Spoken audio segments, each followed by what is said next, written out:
अब हमको ये समझना है कि ये मन है कौन सा पदार्थ, ये क्या है मन। आज तक कोई वैज्ञानिक इसे नहीं अपनी मशीन पे ला पाए।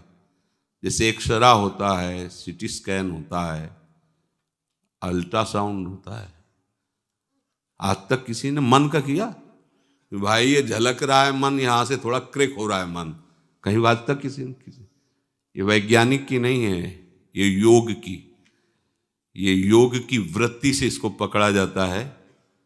ये वैज्ञानिक की दृष्टि में नहीं है। वैज्ञानिक तो स्थूल केवल हड्डी मांस चर्म, वो आंतरिक। आज तक किसी वैज्ञानिक ने बुद्धि को, मन को, चित्त को, अंतःकरण के किसी एक वृत्ति को भी पकड़ पाए तो बताना। क्योंकि मशीन स्थूल, उसकी जानकारी स्थूल, तो स्थूल का ही एक्सरा होता है, स्थूल का ही सीटी स्कैन होता है।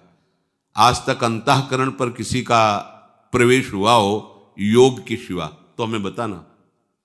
किसी का प्रवेश नहीं, बस इसी ढांचे तक है।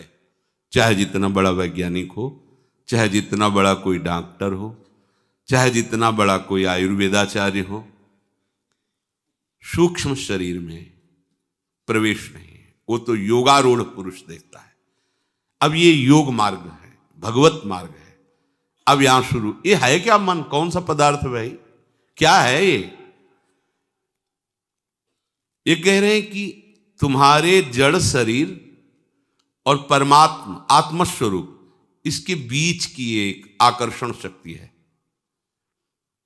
बड़ा विलक्षण है ये। इसे ना आप जड़ ही कह सकते हो, ना इसे चैतन्य ही कह सकते हैं। आप इसको ये भी नहीं कह सकते कि जड़ है। आनंद का पूर्ण मूर्तिमान स्वरूप इसी में प्रकट होगा। आप इसे चैतन्य भी नहीं कर सकते क्योंकि प्रकृति से है। मना कष्टान इंद्रियाणि प्रकृति स्थान कर्षति। इसी से बंधन और मोक्ष है, इसी से। मन एवं मनुष्याणाम कारणम बंध मोक्षयो। यही जब तक ये बिचौलिया इधर रहेगा संसार की तरफ, तो आप बंधे हैं। कोई भी हो, प्रभु की तरफ आ गया तो आप मोक्ष हैं की प्राप्ति। हम लोग जो उपासना के मार्ग में हैं, बीच में त्रिशंकु की तरह भी हैं, ना पूरे प्रभु की तरफ हो पा रहे और ना संसार भी अब अच्छा लग रहा है। ये स्थिति ज्यादा भयावह होती है। कम से कम संसारी मूढ़तावश से ही वो अपने मार्ग में तो है, मूढ़तावश अज्ञान के मार्ग तो उसी में राजी है। 100 कुंतल गेहूं हो गया है, थोड़ी लाही चना हो गया है, बढ़िया है, वो खुशी हो गया इतने में, बढ़िया है। बच्चों का ब्याह हो गया, वो मुक्त हो गया। देखो ना अनुभूतियां, देखो ना, मुक्त हो, मतलब आप क्या, मतलब फाइनल में वो आप क्या, हमारे जैसा भाग्यवान कौन। वो कम से कम उतने को तो मान रहा है। या इतना तो विवेक हो ही गया कि ये सब झूठा है, पर ये पूरा का पूरा सही नहीं आ पा रहा है कि झूठा है।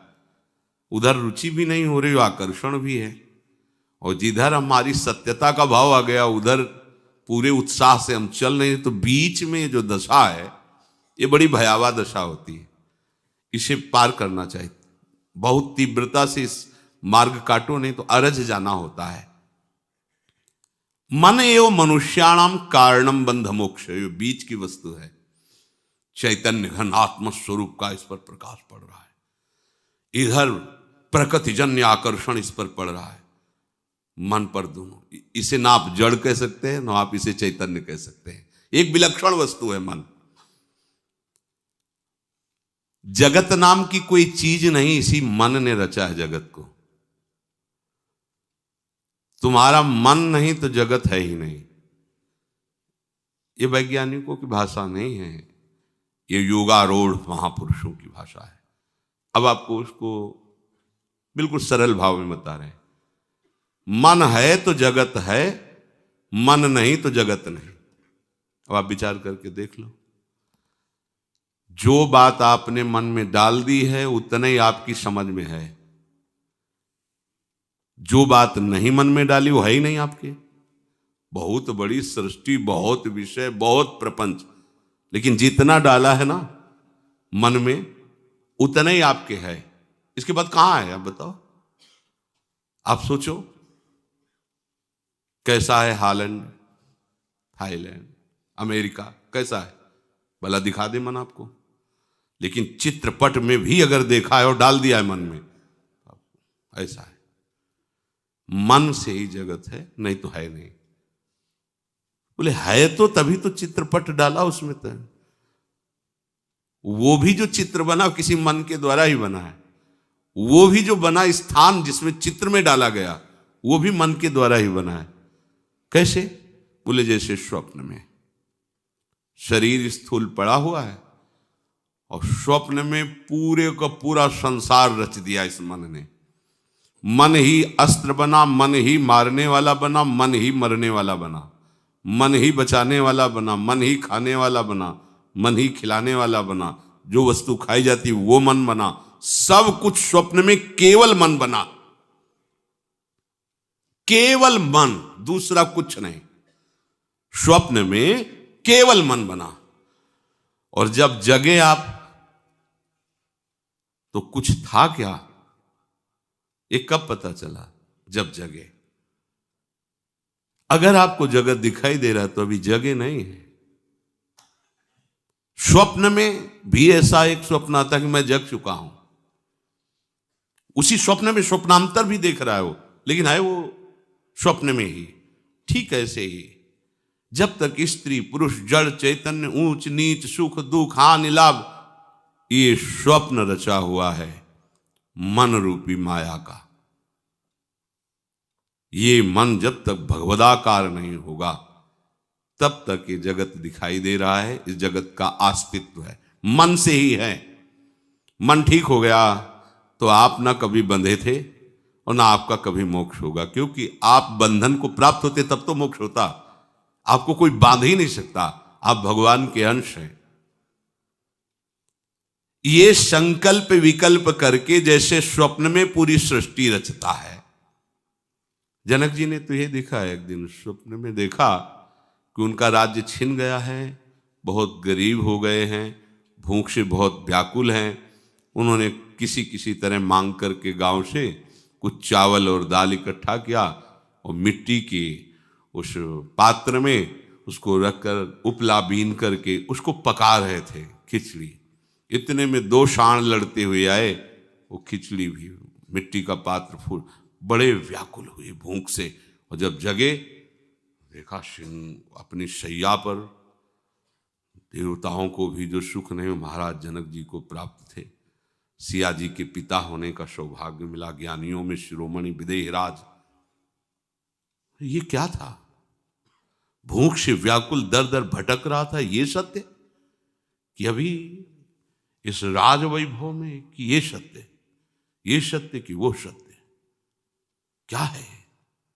एक शब्द में अष्टावक्र जी ने उत्तर दिया था, ना ये सत्य ना वो सत्य। जिसे तुम जागृत में देख रहे हो ये मोह निद्रा का स्वप्न है, और जिसे तुम स्वप्न में देखा था वो तमोगुणी निद्रा का स्वप्न है। दोनों स्वप्न ही हैं। ये दोनों स्वप्न मन के बनाए हुए हैं, नहीं तो भगवान के सिवा एक कण भी कोई और नहीं है। पक्की बात यह है। ये मन जब तक भगवदानंद में युक्त नहीं होता तब तक ये जगत का प्रपंच स्वयं रचता रहता है। ये जिस पदार्थ को ग्रहण करता वही रूप बना लेता है अपना। देखो गुलाब जामुन, मन बन गया गुलाब जामुन, स्वाद बन गया, रसेंद्री में स्वाद आ गया, आंखों के सामने गुलाब जामुन आ गया और मन में व्याकुलता पैदा हो गई। ये कुछ भी हो, कैसे भी हो, गुलाब जामुन पवा, जलेबी पवा दो, मन जो जो चाहो। अब देखो जहां आपने किसी वस्तु को आनंद अंश में स्वीकार किया, इसमें सुख है, वो पूरा का पूरा मन बन जाएगा। देख लो आप, किसी भी विषय, पदार्थ, वस्तु, व्यक्ति, स्थान, वो मन बनता है। अमुक भोग, मन वही सीन ले आया, वही व्यक्ति ले आया, वही आनंद ले आया, वही बन रहा है, दूसरा कुछ नहीं। बाहर तो क्रिया होगी केवल, बन के वो सब तैयार कर दिया मन ने, पूरा का पूरा सब जाल रच दिया। ये स्वयं मन बन जाता है। राग के साथ ये जीवित है मन, और जब तक जीवित है तब तक ये प्रभु के लायक नहीं है। मरना पड़ेगा इस मन को। इसका मरना राग रहित हो जाना। राग से ये चलता है मन, राग से ही ये संसार को रचे हुए। राग नष्ट हो अर्थात वैराग्यवान जब अनुराग रस को प्राप्त होता है तो ये मन नहीं रहता, ये भगवान बन जाता है, ये भगवत स्वरूप है। इसीलिए इसे केवल जड़ भी नहीं कह सकते और चैतन्य भी नहीं कह सकते। जड़ की तरफ आकर्षित है तो जड़वत चेष्टा करता है, और चैतन्य की तरफ आकर्षित हो जाए तो भगवत स्वरूप मन है। सारे अनर्थों की उत्पत्ति का स्थान राग, राग से ही मन जीवित है। राग ना हो तो विषयों में सुख का अनुभव कोई कर ही नहीं सकता। विषयों में सुख है ही नहीं, राग में कभी कभी जैसे शराब पीने वाले को देखा ना, ऐसे ऐसे करता है और फिर पीता जा रहा है ऐसे से, मतलब एक एक इंद्री उसकी कह रही नहीं पर राग है। उसे फिर ऐसे भी दर्शन हुए, यही देखा है परिक्रमा मार्ग में धाम के सामने बीच से नाली थी। नाली रज का था, पहले तो रोड बना ही नहीं था। शाम के बाद कोई नहीं निकलता था इधर से, कभी कोई ब्रजवासी ऐसे निकल जाए, गाड़ी वाड़ी तो सवाल ही नहीं था, स्कूटी आदि तो इधर। बड़ा आनंद रज, और नाली बीच से बहती थी ऐसे टेढ़ी मेढ़ी ऐसे। हमने देखा कि एक आदमी जो है जैसे कोई बैतरणी पार कर रहा हो तो किनारे खड़े विचार करता है।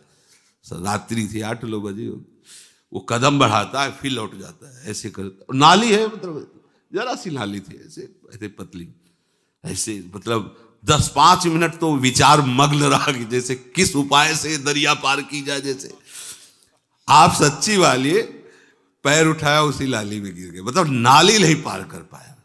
और जब अब ये हुआ कि अब मर न जाए नाली, तो उसको बदबू आ रही थी, जब उठाया ऐसे उसकी मतलब राष्ट्रपति भी ऐसे बोलने में हिचकेगा, अहम की धरा चरम सीमा की, उसको लग रहा है आनंद में निमग्न, नाली में पड़ा है आनंद में नहीं। देखो क्या हुआ, राग मान लिया उसमें आनंद। कैसी दूसरे लोग देख करके उपहास करते हैं, घृणा बुद्धि करते, लेकिन वो दूसरे दिन फिर उसे पैसा लगा के पिएगा। ये सारा का सारा अनर्थ राग में छुपा है, और ये राग कहां है? मन में है। अगर मन वैरागी हो जाए, अभी परमानंद की अनुभूति हो जाए। ये जिस विषय में दुख देख लेगा उसे भूल कर नहीं करेगा, पर राग छुपा होने के कारण बातों से भले कहे। जैसे अब उसी का लड़का अगर कहीं ठेके पे खड़ा दिखाई दे, यद्यपि वो शराबी है, पर उसको चुभेगा, वो कहेगा बेटा तुम मत पियो, बिल्कुल बेकार है, देखो हम बर्बाद हो चुके हैं, ज्ञान है उसको, तुम मत, देखो हमारी बात मान लो, आज क्यों दिखाई दे, कभी मत यहां दिखाए, ये बहुत गलत है। पर वो खरीद के पिएगा, फिर दुर्दशा को प्राप्त होगा। इसे दुख नहीं कहते, इसे दोष दर्शन है। जिस दिन दोष दर्शन हो, दोष दर्शन कब होता है? जब ये लगेगा कि वास्तविक इसमें सुख नहीं है, तो मेरा उपहास कर रही इंद्री। कब तक ऐसा होता रहे? या किसी महात्मा की वचन स्वीकृत हो जाए। एक शराब पी रहा था बैठे, और उपहास करने में प्रवीण था, तो वहां से संत ने, और संत जिस नशे में होते हैं उसको क्या पता, अरे वो तो पौआ लगाया होगा, आधा लीटर पिए होगा। संत तो परमानंद को पिए हैं हुए हैं, वो मस्ती से जाए तो बोले बाबा लगा ले थोड़ी, जीवन बर्बाद किए घूम रहा है। तो नजदीक आए और ऐसे बोले बेटा, ओहो तुम्हारे भाग्य को मैं पढ़ के देख रहा हूं, तुम तो 7 दिन में मर जाओगे। गिलास रख दिया, वो संत हैं, उनका नशा अलग नशा है। बोले बेटा पक्का, भगवान को साक्षी करके कहते हैं हमारे वचन मिथ्या नहीं है, 7 दिन में तुम मर जाओ। वो नशा उतर गया उसका, चरणों में महाराज क्या? बोले बेटा एक उपाय है, अगर तुम गोविंद गोविंद गोविंद गोविंद ऐसा शुरू करो तो तुम्हें दुख नहीं होगा, तुम भगवान को प्राप्त हो जाओगे। और हो सके तो शराब मत पीना, 7 दिन में तो मर ही जाना है। वो कभी नहीं पिएंगे महाराज। घर गया, किसी से बात नहीं किया, कमरे में गोविंद गोविंद गोविंद गोविंद, खाना पीना मैंने मर ही जाना है, साथ गोविंद गोविंद गोविंद। 7वें दिन संत भगवान पहुंचे, उसके आंसू चल रहे थे। गोविंद बोले महाराज कितने घंटा रह गए हमारे लेके? बोले 7 दिन से पिया तो ले? बोले ले, पिया भी ले और कुछ खाया भी नहीं है, बस गोविंद गोविंद गोविंद। तो बोले बेटा तुम तो अमर हो गए, अब तुम मरोगे नहीं। हाँ, शरीर किसी दिन 7 दिन के अंदर छूट जाएगा। रविवार से रविवार तक 7 दिन ही होते, इन्हीं में किसी में मरोगे। अब तुम अमर हो गए। हमसे कह रहे थे थोड़ी लगा लो ना, तो हमने थोड़ी अपनी लगा दी, आपके ऊपर चढ़ गया ना साहब। रात दिन जपो गोविंद गोविंद, गलती मत करना। या तो मृत्यु जनित दुख का आभास हो जाए तो हर चीज आप छोड़ सकते हैं। परिवार, मकान, दुकान सब छोड़ना बड़ा कठिन। और अभी पता चल जाए कि अगर तुम शाम तक गायब नहीं हो गए तो सरकारी हिसाब से तुम फांसी में चढ़ा दिए जाओगे। तो वो पूरा जीवन किसी गुफा में काटना मंजूर करेगा, लेकिन फंसना मंजूर। सबसे वैराग्य उसको हो जाएगा, या तो भय और या अत्यंत राग। कोई मिल जाए मुस्कुरा के तो पूरा परिवार छोड़ देगा, संपत्ति छोड़ देगा, कुल छोड़ देगा, धर्म छोड़ देगा। 2 चीजें हैं, या तो राग और या तो भय। राग से राग कटता है और भय से भी राग का त्याग हो जाता है। तो या तो तुम्हें काल का भय, मृत्यु का भय, दुख का भय सतावे तो प्रभु की शरण में आओ। जो शभीता आवा शरणाई तो रखियो ताई प्राण की नाई। या तो सत्संग सुनकर भयभीत कर लो अपने मन को और प्रभु की तरफ ले चलो, और या फिर इसे राग से लाओ। जितने सुंदरताएं हैं वो सब हमारे प्रभु में है। सुंदरता के समुद्र, करुणा के समुद्र। कैसे? वैदग्ध्य सिंधु अनुराग रसैक सिंधु, वात्सल्य सिंधु रति सांद कृपैक सिंधु, लावण्य सिंधु रमत छवि रूप सिंधु, श्री राधिका स्फुरत में हृदय के समुद्र है हमारी प्यारी जू, प्यारे जू। ऐसा अंदर भाव करो और मन को समझाओ उनके नाम के प्रति, उनके रूप के प्रति। यदि इसे कहीं जब इधर लगता है तो उसे राग कहते हैं, इधर कहते हैं तो अनुराग, प्रभु की तरफ अनुराग। या तो इधर इसका राग शुरू हो जाए या भय हो जाए। ये 2 ही पद्धति से हटाया जा सकता है, तीसरी पद्धति नहीं हटाने की। या तो भयभीत हो जाए, ये कुछ ऐसा कोई विश्वसनीय आदमी से भय से मिले तो ये संभल सकता है, बड़ा चतुर है। अगर सत्संग में थोड़ा भय लगा कि हम गलत हैं तो माया 12 से पार्षद भेज देती कि पूरे सत्संग पर पोछा लगाए। बाबा जी लोग हैं तो बोलेंगे इसे, मौज लो यार, एक घूंट लो तुम्हें हमारी कसम। अरे तुम मर जा, हम नहीं पिएंगे कसम। ना संत की मानना, ना बड़ों की मानना, ना गुरु की मानना। तो मन कैसे भयभीत हो? किसी को एक पर विश्वास हो जाए। ये मन जब तक संसार में किसी को सुंदर मानेगा, किसी को सुखद मानेगा, तब तक ये प्रभु में नहीं लगेगा। किसी को भी ये सुंदर मानेगा, सुखद मानेगा, तब तक ये प्रभु में नहीं लगता। लगाने की कोशिश करो, देखो वहीं जाएगा जहां आपने सुखद माना है, सुंदर माना है।